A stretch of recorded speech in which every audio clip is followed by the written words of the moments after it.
안녕하세요. 승리하는 삶 가족 여러분. 오늘은 1월 29일, 1월의 마지막 날입니다.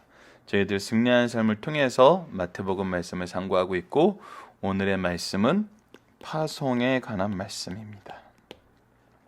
자, 이번 주 저희들이 꾸준히 묵상하고 있는 부분은 본문에서 보여주고 있는 예수님은 누구시며 오신 목적은 무엇입니까?입니다. 오신 목적의 구체적인 방법이 바로 오늘 말씀에서 드러나고 있습니다.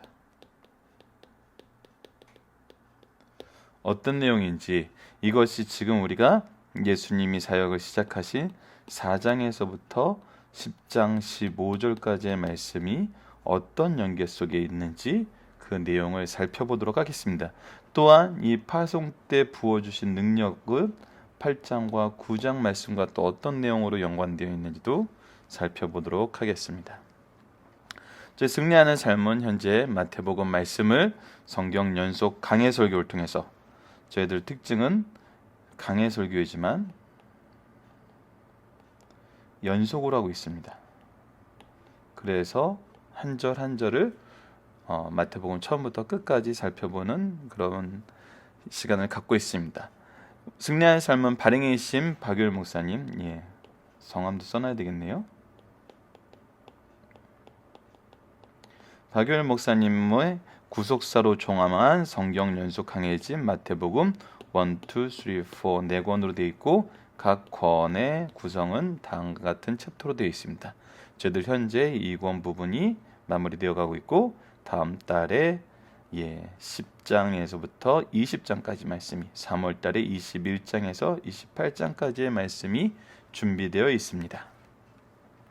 자, 이번 주 전체적 이 마태복음 전체의 구조 안에서 저희들 현재 사역의 시작과 사도들에 대한 선교 임무를 부여하는 내용을 상고하고 있고, 다음 달부터는 유대인의 거부와 제자들의 약한 믿음과 또 예루살렘으로 가는 노정에서 부활을 말씀하시는 그 내용에 대해서 살펴보고, 3월 달에 마지막 순환과 부활과 다시 파송하는 내용을 살펴보게 됩니다. 이번 주 말씀은 저희들 어제 10가지 이적이 무엇을 보여주시는지, 바로 믿음의, 특히 사죄의 대속의 능력이 있으심을, 우리가 이 사실을 믿는 믿음이 우리에게 주신 이 10가지 이적을 통해서 우리에게 가르쳐 주신 하나님의 말씀을 상고해 봤습니다. 그렇다면 이제 누구에 대한 믿음? 예수님에 대한 믿음.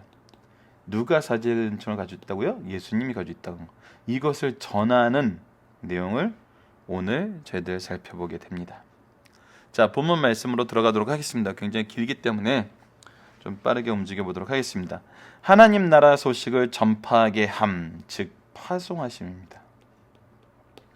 예수께서 모든 도시와 마을에 두루 다니사 그들의 회당에서 가르치시며 천국 복음을 전파하시며 모든 병과 모든 약한 것을 고치시니라. 자, 이 데자뷰 느끼시지 않았나요? 이게 마태복음 4장 23절 말씀. 4장 23절 한번 읽어보도록 하겠습니다. 예수께서 온 갈릴리에 두루다니사 그들의 회당에서 가르치시며 천국 복음을 전파하시며 백성 중에 모든 병과 모든 약한 것을 고치시니라. 우리가 항상 preaching, teaching, healing, 이것이 예수님의 3대 사역이라고 마태복음을 통해서 확인했었고, 이 일이 지금 어떻게 되고 있어요? 끊임없이 반복되고 있어요. 이 안에서는 물론 질서가 있어요. 회당에서는 우리가 복음을 전파해야 되는 일에 힘써야 되고, 가르치는 일은 우리가 장소와 때를 구분하지 않고 해야 돼요. 그리고 모든 약한 것을 고치시는 것은 누구를 믿게 하시는 거였어요? 바로 예수님이 누구신지를 바르게 믿게 하시기 위해서 하신 거라는 것을 우리가 그 사이 5장, 6장, 7장, 8장, 9장을 통해서 확인을 하고 얻은 교훈이죠. 자, 이 내용이 바로 예수님의 사역이었다는 거예요. 이 질서에 대한 부분은 여러분들 강해집이 있으신 분들은 강해집 안의 내용을 확인하시면 좀 더 자세히 설명이 되고 있어요. 이 강해집 내용을 확인해 주시길 부탁드리고 36절 말씀으로 이어가도록 하겠습니다. 무리를 보고 불쌍히 여기시니 이는 그들이 목자 없는 무엇과 같다 양과 같이 고생하며 기진함이라. 단순히 고생만 한 것이 아니라 이미 지쳐 있어요. 이들에겐 지금 뭐가 필요해요? 목자가 필요해요. 예수님이 그들의 목자가 되어주고 계세요. 그걸로 가만히 있는 것이 아니라 이에 제자들에게 이르시되 추수할 것이 많되 일꾼이 적으니 그러므로 추수하는 주인에게 청하여 추수할 일꾼을 보내주소서 하라 하시니라. 자, 이 기진한 양들을 어떻게 해야 되는 거예요? 걷어서 추수해서 창고에 쌓아드려야 되는 거거든요.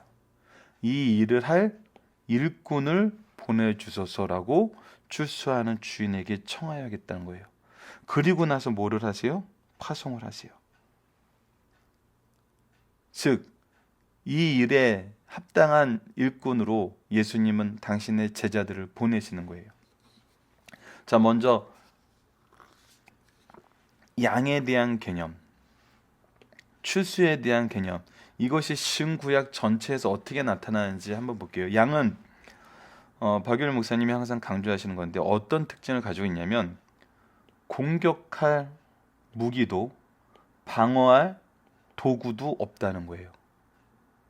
즉 있는 그대로 너무 연약하다는 거예요. 그래서 공격도 방어도 할 수 없다는 거예요. 우리 성도의 모습을 양과 같이 비유하는 것은 하나님의 절대적인 보호하심을 믿고 목자의 절대적인 보호하심을 믿고 바로 양과 같이 살아야 된다는 것을 보여주는 거거든요. 이것은 신구약에서 동일하게 나타나고 있어요.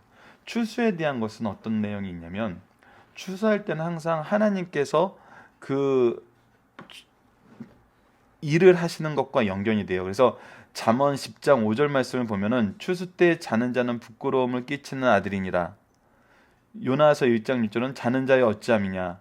로마서 13장 11절에는 또한 너희가 이 시기를 알거니와 자다가 깰 때가 벌써 되었으니 이는 이제 우리의 구원을 처음 믿을 때보다 가까웠습니다 하면서 하나님께서 힘써 일하시는 것에 대해서 이 추수하고 연관돼서 많이 설명을 하고 있어요. 그래서 우리가 충성되이 일하는 모습에 대해서 고린도후서 6장 1절로 2절에서 다음과 같이 말씀하고 있습니다. 우리가 하나님과 함께 일하는 자로서 너희를 권하노니 하나님의 은혜를 헛되이 받지 말라. 이르시되 내가 은혜 베풀 때 너에게 듣고 구원의 날에 너를 도왔다 하였으니 보라 지금은 은혜 받을 만한 때요 보라 지금은 구원의 날이로다. 그래서 이 추수는 하나님의 일꾼의 수고와 하나님의 구원의 성취로서 우리에게 항상 다가오는 것을 우리가 경험할 수 있어요. 이 일을 위해서 12 제자를 부르셨던 거예요. 즉 12 제자를 부르셔서 일꾼 삼으시는 것은 무엇을 위해서요? 바로 구속사를 위한 거예요. 그래서 우리가 구속사에 능력 있는 일꾼이 되어야 되고 이 일꾼으로 부르심을 받음을 인정하고 의지하면 그 일을 할 수 있어요. 자, 제자들이 이 일이 어떻게 이루어졌는지 한번 보도록 할게요. 예수께서 그의 12 제자를 부르사 더러운 귀신을 쫓아내시며 모든 병과 모든 약한 것을 고치는 권능을 주시니라.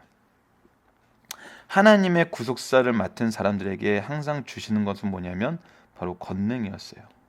이것이 하지만 일반적으로 모든 사람에게 귀신을 쫓아내고 신유의 은사를 주는 그런 일방적인 모습으로 나타나지 않는다는 걸 우리가 이미 사도행전을 통해서 교회사를 통해서 확인했어요. 자, 이런 신유의 능력을 주시는 이 과정을 사도행전은 어떻게 해서 우리가 확인을 했었냐면 복음에 대한 증거로서 신유의 은사를 허락해 주셨어요. 하지만 이 복음이 확증된 후에는 어떻게 했어요? 말씀 그 자체로 모든 것이 완벽하게 만들어졌어요.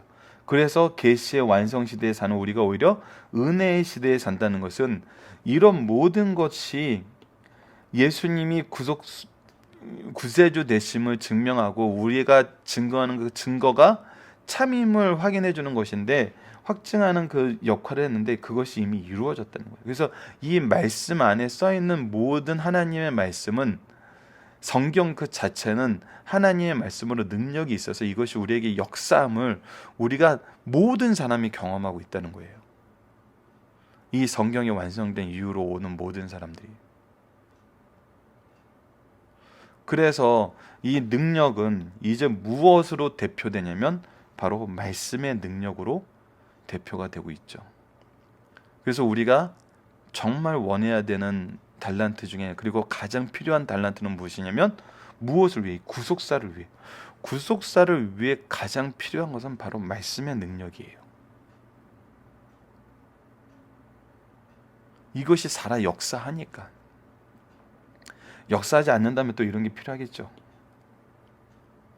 이 그 사도 시대와 교회 시대의 차이는 우리가 분명히 이해를 하고 계셔야 돼요. 12사도의 이름은 이러하니 그러면서 제자들의 내용이 나와요. 제자들을 부르시는 내용을 저희들 사복음서를 비교해서 잠깐 참고를 하면은 몇 가지 내용이 있어요. 그 마가복음 같은 경우 3장 13절에서 13절을 보면은 또 산에 오르사 자기가 원하는 자들을 부르시니 나온지라고 표현되어 있고 누가복음 6장 12절에서 13절 상반절 말씀은 이때 예수께서 기도하시러 산으로 가서 밤이 새도록 하나님께 기도하시고 밝음에 그 제자들을 부르사, 즉 제자들을 부르기 전에 예수님께서는 기도하시고 이들을 파송하는 그 과정을 준비하셨던 것을 볼 수 있어요. 그래서 그들의 이름이 지금 여기에 기록이 되어 있습니다. 12 제자들의 이름이 기록되어 있는데 베드로라는 시몬, 그의 형제 안드레. 자, 형제가 두 있죠. 시몬과 안드레, 야고보, 요한. 이것은 우리가 요한복음에서도 상고했던 부분인데 하나님의 일을 하는데 정말 형제가 연합하여서 함께 예수님의 제자의 반열에 오른 것은 우리가 굉장히 사모해야 될 그런 은사 중에 하나입니다. 이것이 정말 믿음의 명문가를 이루는 모습이고 이 모습이 얼마나 아름답게 예수님의 구속 사역 안에서 사용되었는지. 안드레, 야고보, 요한, 베드로는 3대 제자였고 이 네 명의 형제들은 얼마나 본이 되면서 하나님 앞에 칭찬받는 그 역할을 했는지 우리가 볼 수 있었어요. 그러면서 우리가 동시에 비교되는 것은 뭐죠? 바로 가룟 유다죠. 빌립과 바돌로메, 도마와 세리, 마태, 알페오의 아들 야고보와 다데오와 가나안인 시몬 및 가룟 유다 곧 예수를 판자니라. 12명의 사도는 12명의 직전 제자는 모든 이 지구의 역사 안에서 정말 독특한 특권을 갖는 그 이름에 올려놓은 사람들이거든요. 그런데 가룟 유다는 어떻게 됐죠? 예수님을 팔았어요. 우리 8장과 9장에서 나타났던 이적을 통해서 예수님이 주고자 하셨던 그 내용, 예수에 대한 믿음이 있고 없고가 얼마나 큰 차이가 나타났는지 우리 9장에서 이미 확인했잖아요. 다른 사람들은 하나님께 영광을 돌리고 하나님의 일에 놀라는데 다른 사람들은 뭐라 그래요? 사탄의 왕을 힘입어서 사탄의 괴수라는 거죠. 이렇게 결과가 나오는데 정말 하나님께서 특별하게 세우신 이 12사도의 이름 안에 유다 같은 자가 있던 거거든요. 이것은 우리가 비난을 위해서 생각할 것이 아니라 겸손을 위해서 생각해야 돼요. 훌륭하게 쓰일 수 있지만 반대로 완전히 다르게 쓰일 수도 있는 거거든요. 우리가 스스로 섰다고 교만하고 예수님이 가르쳐 주시는 예수님의 일꾼의 모습이 아니라 나의 일의 모습, 나의 의가 먼저 돼서는 항상 결과는 비참했던 것을 우리가 이 예수님의 제자들의 명단을 통해서도 확인할 수 있어요. 예수께서 이 12를 보내시며 명하여 이르시되, 자, 이제 어떻게 12를 내보내시며 명하세요. 자, 뭐 하시는 거예요? 구속사는 계승된다는 거예요. 구속사의 능력 있는 일꾼들의 모습을 보면은 예수님께서 이 제자들을 예수님이 제자들을 선택하시고 위임하세요. 무엇을 위임하세요? 예수님의 권능을 위임하세요. 그리고 계승하게 하세요. 전하게 하세요. 이것은 항상 프리칭, 티칭, 힐링의 모습으로 우리 삶 속에 계속 들어와요.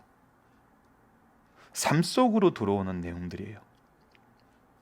자, 그러면서 이번에는 질서를 가르쳐 주는데 어떤 질서를 주냐면 이방인의 길로도 가지 말고 사마리아인의 골로도 들어가지 말고 오히려 이스라엘의 집에 잃어버린 양에게로 가라.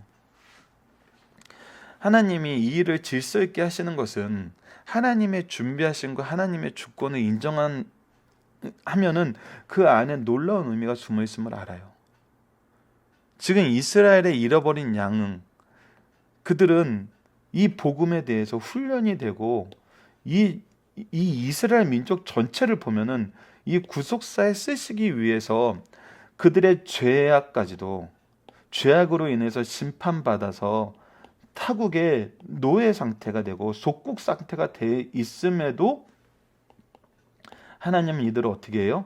구속사의 일꾼으로 훈련시키고 있던 걸 볼 수 있어요. 그러니까 하나님의 준비하심이에요. 그래서 예수님만 이 안에서 질서를 우리에게 가르쳐줘요. 우리도 이 질서를 인정해야 돼요. 우리가 어느 가문에서 태어난 거, 우리가 어떤 교회에 출석하게 된 거, 이것은 그냥 이루어진 것이 아니에요. 하나님의 예정하심에 따라서 하나님의 주권 안에서 이루어진 거예요.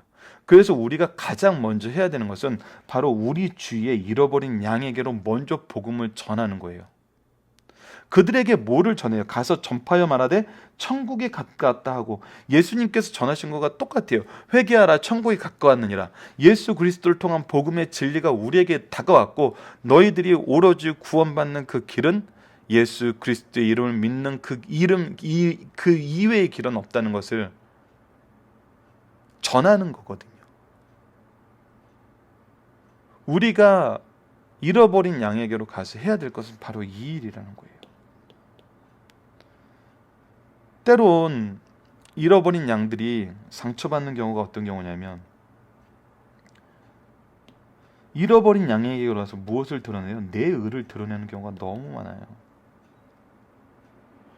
이것은 우리 팔복에서 배운 긍휼함이 아니에요. 온유함이 아니에요. 화평함이 아니에요. 그리스도의 사랑으로 목자 없는 양같이 고생하면서 기진한 그들을 위로하고 예수 그리스도를 통해서, 예수님을 통해서 그들이 구원의 길을, 참 안식을, 평화를 누리게 하는 거거든요. 예수님을 주는 거예요. 하나님을 소유하게 하는 거예요. 이 내용은 굉장히 철학적으로 분석을 해도 너무나 놀라운 말씀이거든요. 우리가 그리스도를 소유하고 그리스도가 우리를 소유한 이 내용은 하나님이시기에만 가능한 거예요. 자, 병든 자를 고치며 죽은 자를 살리며 나병한 자를 깨끗게 하며 귀신을 쫓아내되 너희가 거저 받았으니 거저 주라. 자, 우리가 이 말씀을 개별적으로 해석해도 굉장히 중요한 내용이 있지만 8장과 9장의 내용을 연결해서 해석했을 때는 더 놀라운 의미가 있거든요. 자, 하나님께서 나에게 신유의 은사를 주셨을 때 우리는 살리는 일, 깨끗하게 하는 일, 회복되게 하는 일에 사용해야 돼요. 이 능력을 주신 이유가 그거거든요. 근데 이것을 가지고 우리의 의와 우리의 노동의 대가로 생각하는 건 잘못됐다는 거죠. 더욱이 예수님께서 병 고치는 것을 보여주며 죽은 자를 살리며 깨끗하게 하며 귀신을 쫓아내는 것을 통해서 무엇을 보여줬어요? 예수님만이 오직 사제의 은총이 있음, 구세주 되심을 보여줬잖아요.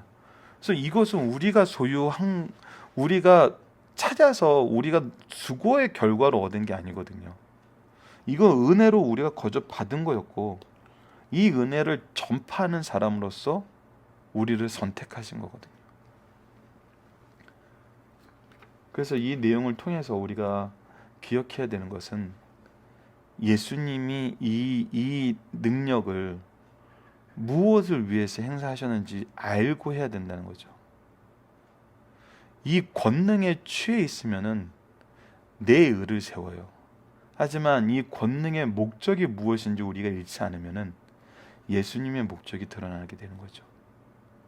그러면은 거저 받았으니 거저 주라는 이 말씀이 얼마나 중요하고 얼마나 잘 계승되는지 우리가 경험할 수 있어요. 자, 나머지 말씀 부분도 보도록 하겠습니다. 너희가 전대에 금이나 은이나 동을 가지지 말고 여행을 위하여 배냥이나 두보롯이나 신이나 지팡이를 가지지 말라. 이는 일꾼이 자기 먹을 것을 받는 것이 마땅함이라. 자, 이 말씀 안에서 정말 교육자와 혹시 선교사와 성도와의 정말 하나님의 질서를 보여주는 말씀이에요. 이거는 목사님 강의 집에 제목만으로도 분명하게 드러나요. 제목을 읽어드리도록 하겠습니다. 전도자는 하나님의 채워주심을 믿고 성도들은 하나님의 채우는 손길이 되자. 중심에 누가 있는 거예요? 바로 하나님이 있는 거예요. 말씀 전파하는 자는 누구를 신뢰하는 거예요? 하나님을 신뢰하는 거예요. 하나님의 사역이 중심이 되는 거예요. 하나님의 일이 중심이 되는 거예요. 하나님의 영광이 중심이 되는 거예요. 다른 것들은 부수적인 거예요. 하나님의 절대 주권을 믿고 준비하심을 믿는 거예요. 그렇다고 미련하고 무식하게 다른 사람의 조언을 무시해서는 안 되죠. 이것을 믿는다는 거, 이 믿는 믿음 안에는 반드시 이것을 실현시키는 질서가 있어요. 그 질서를 위해서 교회를 세우셨거든요. 그래서 왜 교회가 중심이 되어서 파송이 일어나는지, 이 교회의 중심이 돼서 파송이 일어날 때 왜 필요한 교육이 선교 기관을 통해서 이루어져야 되는지, 이것은 우리가 필요에 의해서 막 제도적으로 만들었다고 생각하면 이거 한도 끝도 없어요. 그러면 하나님의 일을 못해요. 서로 더 가지려고 싸우게 되고, 서로 부족함을 토로하게 되고, 서로 불만을 어필하게 되죠. 그런데 그게 인간이 가진 조직의 한계예요. 근데 우리를 세우신 분이 누구임을, 하나님임을, 우리를 보내시는 분이 누구임을, 하나님을, 우리가 해야 되는 일이 누구임을, 하나님의 이름을 알 때 교회와 선교단체는 조화를 이루게 돼요. 그래서 그 틀 안에서 어떤 틀을 가지냐면, 보내는 사람은 사람을 의지하지 않고 하나님만 의지하고, 보내심을 받는 사람은 성도나 사람을 의지하지 않고 하나님만 의지하고, 보내는 사람은 누구의 명령으로, 누구의 뜻대로, 그리고 자기가 누가 되길 원해요? 바로 이들을 채우시는 하나님의 역사의 도구로 쓰임받기를 원한다는 거예요. 그래서 이 말씀 선포자의 자세가 어때야 되냐면, 어떤 성이나 마을에 들어가든지 그 중에 합당한 자를 찾아내요. 바로 하나님의 도구로 쓰임을 받는 합당한 자로 쓰임 찾아내요. 너희가 떠나기까지 거기서 머물라. 떠나기까지 거기서 머물라는 것은 이 합당한 자의 여건이 풍족하건 풍족하지 않건, 어떤 그런 외부적인 요소에 의해서 일희일비하거나 마음이 이리 갔다 저리 갔다 하지 말고 그곳에서 교제를 하라는 거예요. 또 그 집에 들어가면 평안하기를 빌라는 거예요.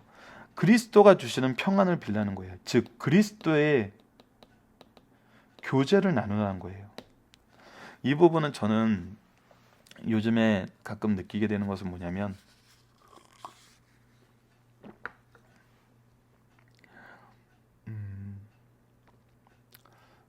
요즘에 좀 다른 부분이 있어요. 지금 박열 목사님도 예전에는 예, 좀 잠자리가 불편해도 육체적으로 강건하셨을 때는 어떤 식이었냐면 그냥 맨 바닥에 자더라도 항상 교회 출신이 계시는 곳에 갔어요. 그곳에 가서 특히 이제 뭐 자주 나가시진 않지만 미국 같은 곳에 가면은 항상 지인의 집에 머무시거든요. 그 지인의 집에 머무시는 이유가 뭘까요? 서로 불편할 수 있어요. 요즘에 서로 불편하고 잠자리도 불편하니까 그냥 좋은 숙소에서 평안히 주무시고 낮에 만나고 아니면 집회 때 만나기 이런 게 더 좋을 수도 있죠. 근데 엄밀히 말하면 그곳에서 머물다는 것은 그곳에서 그리스도의 교제가 있어야 되는 거거든요. 그들의 영혼을 살펴보는 기회를 잡는 거거든요. 그들이 정말 타지에서 사시는 분들은 신앙적으로 어려운 점이 너무 많습니다. 그래서 그곳에서도 우리는 예수님의 사역을 하는 거예요. 가르치고 선포하고 고치시는 이 안에서 정말 이 교제가 주는 평안함이 그리스도의 일을 하는 거기 때문에 그리스도의 평안함이 올 수밖에 없어요.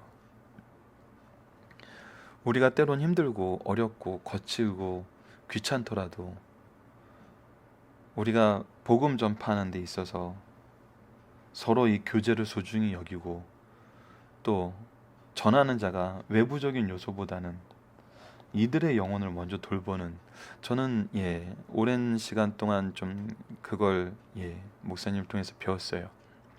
그래서 이 말씀이 좀 더 현실감 있게 현장감 있게 받아들여져요. 그러면서 동시에 우리가 주의해야 될 건 뭐냐면 그 집이 이에 합당하면 너희가 빈 평안이 거의 임할 것이요 만약 합당하지 않으면 그 평안이 너희에게 돌아올 것이라. 재밌는 것은 항상 이런 것이 아름답게 이루어지지 않는다는 거예요. 반발이 있고 거부가 있어요. 예수님께서 약속해 주신 건 뭐냐면 반발과 거부가 있을 때 그때 그 화평케 하는 평안하게 하는 그리스도의 유익은 전하는 자에게 다시 돌아온다는 거죠. 우리가 지치고 쓰러지게 하지 않아요. 오히려 거기서 더 능력 있게 하세요. 그래서 누구든지 너희를 영접하지도 아니하고 너희 말을 듣지도 아니하거든 그 집이나 성에서 나가서 너희 발에 먼지를 떨어버려라. 이 얘기는 뭐예요? 저주하라는 얘기가 아니거든요. 오히려 계속해서 주의 일을 하라. 이런 일은 이미 예고되어 있었고 우리 믿음의 선조들도 경험했었던 거예요. 이것이 그리스도의 일을 막지 않아요. 좌절시키지 않아요. 실패하게 만들 수 없어요. 하지만 그들에게 반드시 있는 건 뭐예요? 심판날에 소돔과 고모라도 이들을 비난하게 된다는 거예요. 예수님의 제자들이 복음이 완성된 시대에 분명한 증거를 가지고 사역을 하고 말씀을 듣는데도 받아들이지 못해 오히려 비난을 받는다는 거죠. 자, 전체적인 내용을 통해서 우리가 경험하게 되는 것은 굉장히 전하는 자와 받는 자의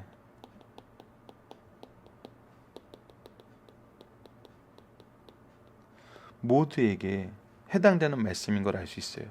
왜 그럴까요? 왜 전하는 자에게만 포커스를 두지 않고 받는 자에게만 포커스를 두지 않을까요? 이건 아까 구속사의 얘기 특징에서 말씀드렸던 것과 연관이 있어요. 구속사는 하나님께서 예수님께서 선택하시고 그 능력을 위임하시고 반드시 계승하게 하세요. 즉 지금은 전하는 자가 듣는 자가 다르지만 받는 자는 반드시 뭐 하게 돼 있어요? 전하게 돼 있어요. 그래서 이 양쪽을 다 배워야 되는 거예요. 다 알아야 되는 거예요. 예수님께서 이 부분에 대해서 너무나 분명하게 설명해 주고 있는 거예요. 전하는 자, 듣는 자의 태도에 대해서, 무엇을 주의해야 되는 것에 대해서, 우리가 무엇을 보고 해야 되는 것에 대해서 오직 예수님이에요. 오직 구원이에요. 우리는 이 일에 쓰임을 받는 거거든요. 예수님 외에는 없어요. 우리의 의가 드러나서는, 우리가 중심이 되어서는 모든 것은 실패됨을 역사가 보여주고 있어요. 다른 것이 주가 되었을 때 하나님에 대한 신뢰가 없이 다른 것에 대한 신뢰가 우리의 중심이 되었을 때, 물질에 대한 신뢰, 인물에 대한 신뢰, 정치에 대한 신뢰, 사회 환경에 대한 신뢰가 우리의 사역의 중심이 되고, 이것이 예수님의 파송을 받는 데 중심이 되었을 때는 거긴 여지없이 무너졌어요. 여지없이 문제가 생겼어요. 여지없이 갈등이 생겼어요. 하지만 하나님이 중심이 되면, 예수 그리스도께서 중심이 되면, 예수님이 5장에서부터 9장까지 보여주셨던 모든 것이 우리에게 동일하게 임함을 우리가 확인할 수 있어요. 예수님께서 그래서 이렇게 말씀하십니다. 우리 누가복음 말씀을 하나 소개하고 마치도록 할게요. 누가복음, 여기다 적어드리겠습니다. 누가복음 아래입니다. 누가복음 10장 17절에서 20절 말씀 읽어드리고 오늘 부분을 마무리하도록 하겠습니다. 파송받아서 돌아온 제자들의 고백입니다. 70인이 기뻐하며 돌아와 이르되, 주여, 주의 이름이면 귀신들도 우리에게 항복하더이다. 예수께서 이르시되, 사탄이 하늘로부터 번개같이 떨어지는 것을 내가 보았노라. 내가 너희에게 뱀과 정갈을 밟으며 원수의 모든 능력을 제할 권능을 주었으니 너희의 해칠 자가 결코 없으리라. 그러나 귀신들이 너희에게 항복하는 것으로 기뻐하지 말고, 이 권능으로 기뻐하지 말고 너희 이름이 하늘에 기록된 것으로 기뻐하라 하시느니라. 너희가 구속사의 일꾼으로, 하나님의 백성으로, 하나님의 아들 딸로 하늘에 기록되어서 이 기록된 것이 영원히 변치 않음을 기뻐하라는 거거든요. 우리는 권능을 주기 위해서, 능력을 주기 위해서, 우리들의 힘을 드러내기 위해서 복음을 전파하는 게 아니에요. 하늘에 한 사람 한 사람 이름이 기록됨을 기뻐하기 위해서, 이 일을 확인하기 위해서, 이 일에 쓰임받게 하기 위해서 복음을 전하는 거거든요. 자, 본문 묵상하기를, 이제 오늘 말씀이 길어서 내용이 길었으니까 빠르게 넘어가도록 하겠습니다. 예수님의 사역의 중심은 무엇이었나요? 가르치시며 전파하시며 모든 약한 것을 고치시는 거였어요. 이것은 우리가 질서 안에서 반드시 이루어져야 되는 거예요. 이것을 떠나서는 안 돼요. 예수님은 무리를 향하여 어떤 마음을 가지고 계셨나요? 불쌍히 여기시고 목자 없는 양과 같이 여기셨어요. 우리는 양이에요. 공격할, 방어할 어떤 무기도 없어요. 그리고 우리는 기진에 지치고 있어요. 예수님은 제자들에게 무엇을 위해서 기도하라고 하냐면, 이러므로 제자들에게 이르되, 추수할 것은 많되 일꾼이 적으니 그러므로 추수하는 주인에게 청하여 추수할 일꾼을 보내주소서라. 우리로 하여금 이 복음의 전파 일에 쓰임받기 위해서 기도하라는 거거든요. 예수님은 12사도에게 어떤 능력을 주시나요? 예수님은 권능을 주셨어요. 이 권능은 우리가 8장 9장에서 나타난 예수님의 권능이 우리에게 무엇을 주시기 위한 것인지 반드시 기억하셔야 돼요. 믿게 하시는 거예요. 누구를? 예수님을. 예수님이 무엇을 하실 수 있음을, 사죄의 은총이 있음을, 사죄의 권한이 있음을, 우리의 대속주 되심을 믿게 하는 거예요. 자, 5번입니다. 예수님은 12사도에게 누구에게 가라고 하시나요? 이방인이나 사마리아로 가지 말고 이스라엘의 잃어버린 양에게로 가라 그래요. 이것이 하나님의 준비하심과 하나님의 역사하심과, 하나님이 이 신본주의 신앙, 모든 것이 하나님께서 만드시고 운행하시고 결국은 하나님께서 하신다는 이 내용을, 만물이 주에게서 나오고 주로 말미암고 주에게로 돌아간다는 이 신앙이 있는 사람에게는 이것이 너무나 당연해요. 내 주위에, 내 옆에 하나님께서 나에게 맡겨주신 그 영혼들부터 돌보는 건 너무나 당연하거든요. 동시에 이 복음에 대해서는 거절이 있을 수 있을 때, 그 거절이 있다고 좌절하거나 거기 머물러 있거나 거기서 쓰러지지 말고, 거기서 낙담하지 말고, 거기서 지쳐서 멈추지 말고 어떻게 하라고요? Keep going. 계속하라는 거죠. 예수님께서 12사도에게 명령하신 것은 무엇이냐요? 가면서 전파하여 말하되 천국에 가까웠다는 거예요. 우리가 얘기하는 것은 천국이에요. 우리가 목표라는 것은 천국이에요. 구원이에요. 구속이에요. 예수님과 함께하는 거예요. 그 외의 것에 나의 방점이 찍히면 그건 나의 의예요. 이것이 성경에서 계속 우리에게 주의를 주고 고치고자 하시는 부분이거든요. 예수께서 12사에게 주신 권능을 행할 때 어떻게 행해야 한다고 말씀하셨나요? 병든 자를 고치며 죽은 자를 살며 날병한 자를 깨끗하게 하며 귀신을 쫓아내되 너희가 거저받았으니 거저주라는 거예요. 예수님의 은혜임을 알고 예수님의 목적과 동일한 목적으로 해야 된다는 거예요. 하나님의 뜻과 우리의 뜻이 일치하는 방법으로 해야 된다는 거예요. 예수께서 12사도에게 영접하는 자를 위해서 무엇을 빌라고 했나요? 평안을 빌라 그랬어요. 이 평안함은 예수 그리스도를 통해서만 얻을 수 있는 거거든요. 영접하지 않는 자들은 어디와 비교하면서 어떤 평가를 하나요? 소돔과 고모라 비교하고 그들보다 견디기 힘들다고 얘기를 하는 거죠. 소돔과 고모라가 더 견디기 쉽다고 얘기를 하는 거예요. 자, 중심 사상을 보도록 하겠습니다. 예수께서 우리 인간들의 왕이시오 메시아이심을 그의 신분, 그의 교훈, 그의 능력을 통해서 충분히 가르치셨어요. 그러므로 말씀 일부분만 되어도 부인할 수 없을 만큼 확실하게 믿고 따르게 돼요. 확실하게. 그래서 우리는 이 복음 안에서 이 내용을 이미 확인했기 때문에 확실하게 따를 수 있는 거예요. 우리를 구원하시는 사역은 예수 그리스도에 의해서만 이루어질 수 있어요. 주님께서 혼자서 그것을 성취하셨어요. 그러나 성취는 예수님이 하셨지만 우리 하나님의 방법, 구속사를 이루시는 방법은 어땠냐면 이 구원에 대한 증언은 그를 믿고 구원받은 백성에 의해서만 가능하게 하셨어요. 그래서 구속사의 임무를 어떻게 하세요? 선택하시고 그 능력을 위임하시고 계승하게 하신다니까요. 이것은 구속사 신구약 전반전에 나타나는 동일한 방법이에요. 하나님의 질서예요. 구속사의 능력 있는 일꾼을 세우시는, 그리고 하나님이 일하시는 방법이에요. 이것을 왜 그렇게 해요? 하나님이 그렇게 정하셨어요. 왜? 하나님이 일하시고 하나님의 뜻이라는 걸 확인할 수 있게 하기 위해서. 그래서 이 방법에 동참하고 의지하면은 우리는 하나님의 살아계심과 능력을 확인하게 돼요. 우리로 하여금 바로 믿을 수 있게 하기 위해서 이 질서를 주신 거라니까요. 하나님이 하나님 마음대로 하기 위해서 질서를 주신 게 아니에요. 그런 것이 아니에요. 우리를 위해서 이 질서를 주신 거예요. 그래서 우리의 왕 되시고 구주 되신 예수께서 왕께서 이루신 구속의 사건을 전할 사자들이 필요하셨고 지금도 필요로 하시. 이때 내가 누구를 보내면 누가 우리를 위하여 갈고 하는 이사야서 6장 8절 말씀에 이를 위해서 기도하시는 말씀이 마태복음 9장 38절 말씀이에요. 그리고 소원과 강구에 머무르지 않고 사역자를 부르시고 훈련시켜 보내세요. 예수님께서 우리에게 보여주시는 건 이거예요. 훈련시켜 보내세요. 보수하셔서 보내시고 지속적으로 보내시고 끝까지 보내세요. 그래서 우리가 이 은혜 안에서 이 사역을 감당할 수 있는 거거든요. 세상 프로그램이나 세상 여건이나 환경이 아니에요. 그렇게 여건이나 환경을 따졌으면 예수님도 실패하셨어야 돼요. 아니란 걸 보여주셨거든요, 예수님이.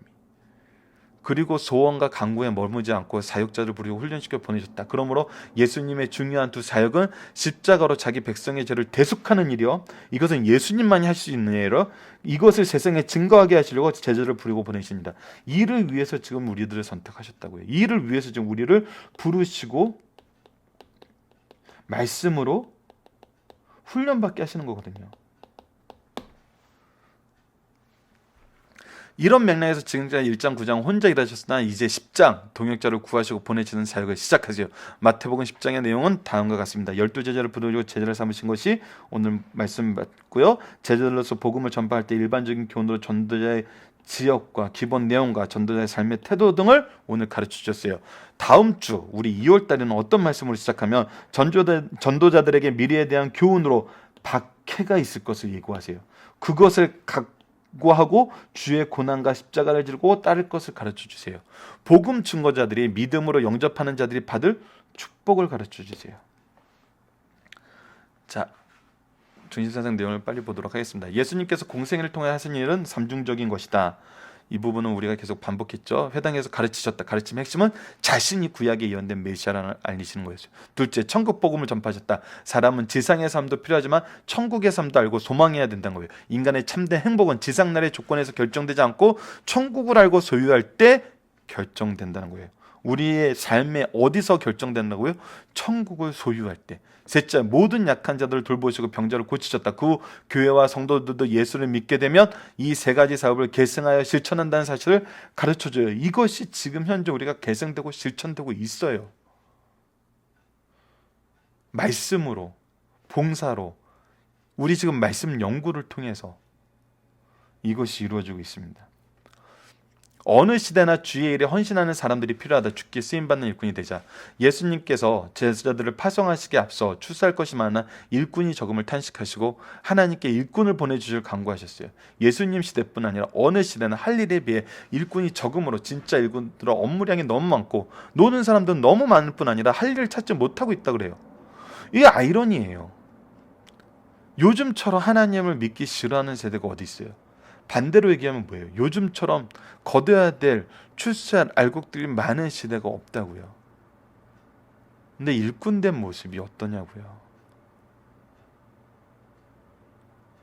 힘들다는 거예요. 다른 사람 안 한다는 거예요. 내 일이 아니라는 거예요. 저도 이 부분에 대해서는 되게 반성을 많이 하고 있어요.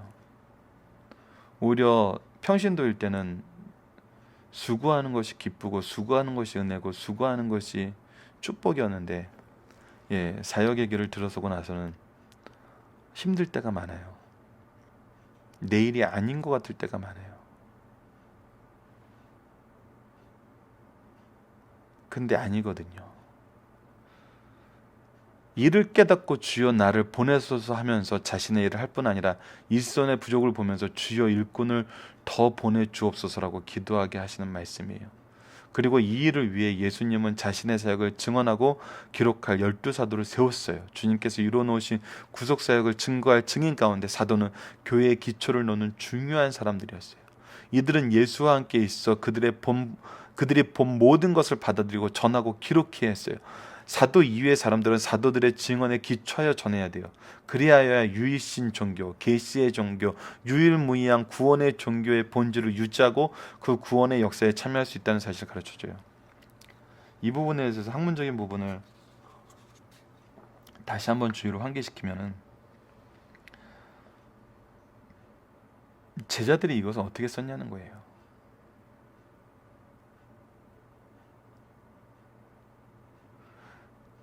저는 이 부분에 대해서 자꾸 반론을 제기하게 되는 이유가 뭐냐면 이런 학문적인 연구는 저번에도 한번 얘기했는데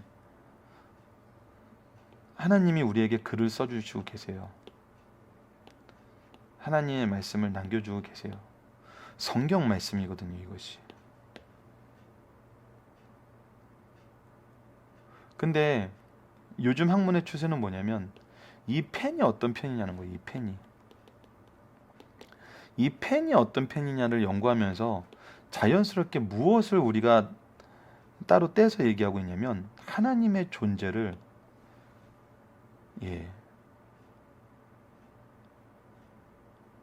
부인하는 쪽으로 가고 있어요. 왜? 이것이 현대 학문의 특징이거든요.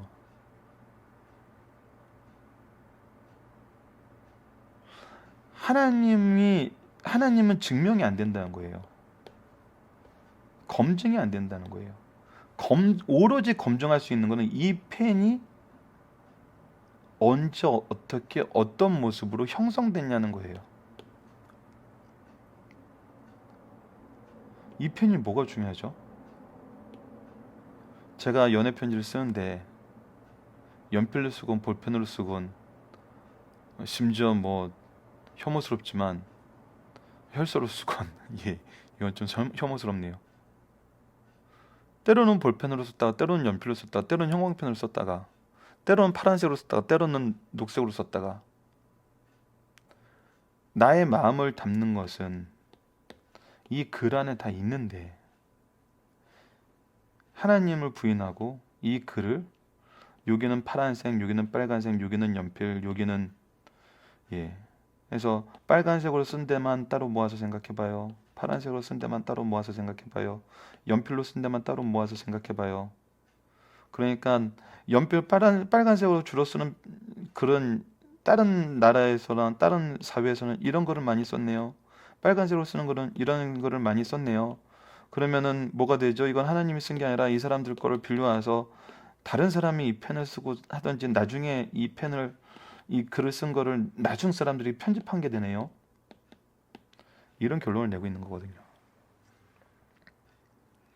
하나님이 빠지면은 성경은 의미가 있을까요? 하나님의 절대 주권을 인정하셔야 돼요.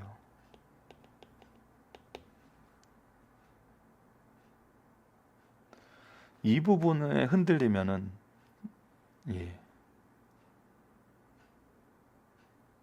굉장히 잘못된 결론을 내릴 수 있습니다. 이번 주는 이상하게 이런 부분에 대해서 자꾸 얘기가 나오게 되네요.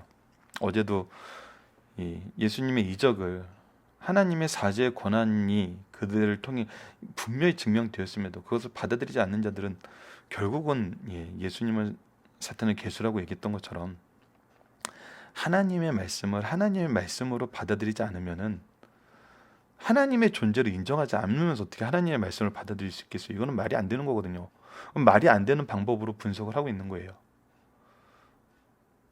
자, 전도는 가까운 곳에서 먼 데까지 그 핵심은 천국 복음 자세는 철저한 헌신이다는 거예요. 전도의 출발점은 내 가족, 내 형제, 내 동족으로부터 시작한다. 그러나 한 단계로 완성하고 다음 단계에 들어가는 것이 아니라 출발은 가까운 곳부터 하되 동시에 먼 데까지 가야 한다는 거예요. 성도들이 명심해야 할 것은 가족 없이 사회란 존재할 수 없고 민족 없는 세계는 의미가 없어요. 가족 전도가 그 무엇보다 중요한 사실을 가르쳐주는 말씀이에요. 전도의 핵심은 천국 복음을 선포하는 것이요, 이 일을 행할 때 능력이 나타난다는 거예요. 우리에게는 하나님께서 왜 우리를 이 가정에 놓으신지 하나님의 절대 주권과 하나님의 예정하심을 믿어야 돼요. 그래서 우리가 우리의 가족부터 선언하게 돼요. 그리고 나서 우리가 전파하는 천국 복음과 이 일을 위해서 필요한 능력 주심을 확인하면 돼요. 예수님이 약속하신 말씀이 2000년 교회사에 고스란히 이루어졌다니까요. 근데 왜 못 믿죠? 전도자들은 주께서 주시는 권능을 행사하게 돼요. 이 권능을 행사했어요. 그리고 이 행사된 결과로 우리에겐 이 복음이 주어졌어요. 그리고 이 복음이 완성된 이후에도 여전히 이 언약은 유효하게 성령의 역사하심을 우리에게 드러났어요. 2000년의 역사로 이것을 증명해 줬어요. 종교개혁 때는 또 이것이 또 한번 꽃을 피웠었죠.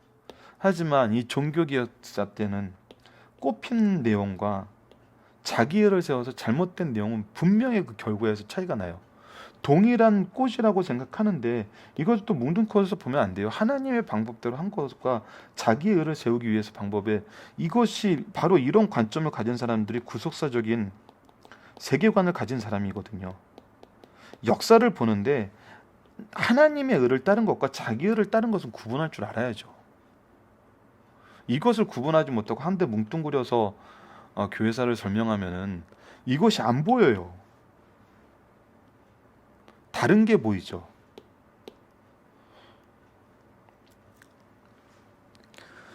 또 이적은 말씀을 전파하기 위한 이적이요, 이적을 위한 이적이 아니라는 것도 이해하셔야 돼요. 특히 주의할 것은 복음은 거저받았으니 복음 전하는 일과 관계에서 그 어떤 경우도 대가를 요구하나 요구하는 인상을 주는 것조차 금지하고 있다는 사실을 강력하게 가르쳐 주세요. 전도의 필수적인 것은 재정적 준비가 아니라 하나님께 온전히 헌신하는 자세라는 거예요.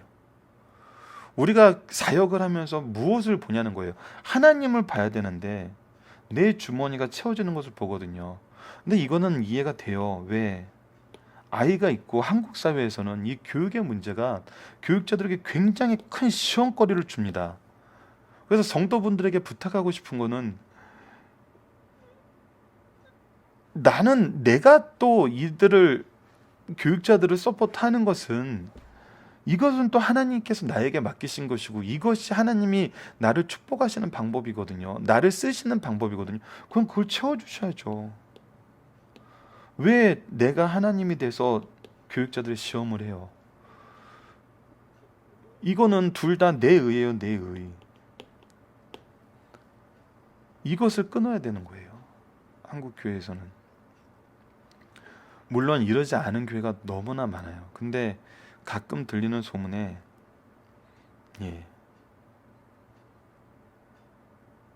이걸로 시험에 들고 시험을 하는 사람들이 많다는 거예요. 이거는 잘못된 거죠. 오늘 본문 말씀에서 분명히 얘기하는 거예요. 하나님께서는 일꾼의 모든 것을 책임지고 준비하게 하신다는 거예요. 전도자에게 대한 성도들은 최대의 사명은 그들의 필요를 채워주는 거라는 거예요. 하나님의 일꾼은 물질의 마음이 빼앗겨서는 안 되고, 성도들은 하나님의 일꾼을 합당하게 후원해요. 물질의 마음을 뺏겨서는 안 돼요, 일꾼은. 그리고 성도는 합당하게 후원하는 것이 의무요, 할 수 있는 것을 영광으로 알고 실천할 것을 가르쳐 주세요. 이게 정말 오늘 우리가 본문에서 배워야 되는 질서거든요. 하나님의 방법이에요.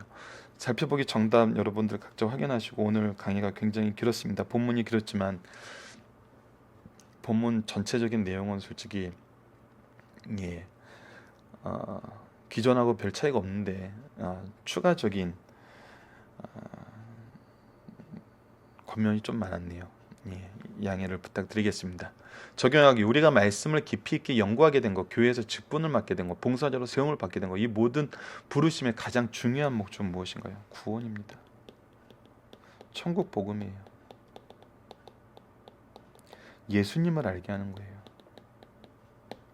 교회 숫자가 늘어나고 교회가 부흥하고 내 의가 높아지는 것이 아니라 예수님이에요. 나는 이 일에 어떻게 동참하고 있나요? 내가 하는 모든 일이 예수님을 중심으로 다시 한번 점검해 보세요. 이 점검은 필요합니다. 특히 교육자들은 필요해요. 이 점검이 이루어지지 않으면 표류하고 있으면서도 표류함을 못 느낄 때가 있어요. 이런 면에서 세상 지식과 모임 등이 가진 특징과 교회가 가진 특징의 큰 차이는 무엇일까요? 평가하는 기준이 달라요. 이거는 분명히 달라요. 그리고 일하는 방법도 달라요. 모든 것이 하나님의 기준이고 하나님의 방법이에요. 세상은 이렇게 못해요. 세상은 망해요. 왜? 하나님의 일을 하는 것이 아니니까. 근데 우리는 하나님의 일을 해요. 그럼 누가 주세요? 하나님이 주세요. 이것이 다른 거거든요. 완전 달라요. 이것을 동일하게 보면은 또 다른 문제가 생겨요. 좋은 결과를 얻더라도. 자, 우리가 교회에서 일하는 모습, 파송자들의 모습과 또 보내는 자들의 모습에 대해서 살펴봤습니다. 굉장히 길었는데 양해 부탁드리고 말씀을 기초로 기도하기를 통해 마치겠습니다. 하나님, 주님의 사역에 제자들을 세워 동참케 하시고 지금 동일한 목적으로 동일한 약속을 통해 우리를 부르심에 감사합니다. 우리로 이 부르심의 은혜에 순종하게 하여 주시고 오직 구속사의 일꾼으로 주님과 동행함으로 열매 맺게 하시고 승리하게 하여 주소서.